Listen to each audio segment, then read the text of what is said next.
मालेगाव तालुक्यातील नरडाणे परिसरात ढगफुटी सदृश पावसामुळे शेतकऱ्यांच्या शेती पिकाचे अतोनात नुकसान. पाण्याच्या प्रवाहात कपाशी पीक झाले भुईसपाट.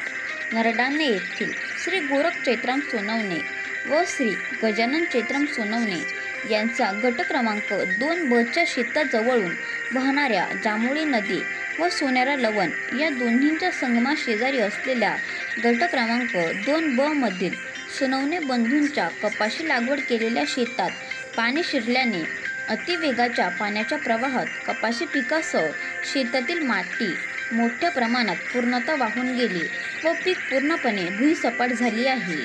त्यामुळे संबंधित शेतकऱ्यांचे मोठ्या प्रमाणात आर्थिक नुकसान झाले असून नांदगाव मतदारसंघाचे आमदार श्री सुहास अण्णा कांदे यांच्या सूचनेनुसार नुकसानग्रस्त गावातील शेतकऱ्यांच्या नुकसानीचे पंचनामे करण्याचे आव्हान तहसीलदार व कृषी विभागाच्या अधिकाऱ्यांना देण्यात आले असून तहसीलदार तुषार सोनवणे व तालुका कृषी अधिकारी भगवान गोरडे यांनी नुकसान व आपत्तीग्रस्त शेतकऱ्यांची पाहणी करून पंचनामा करण्याचे काम सुरू केले आहे.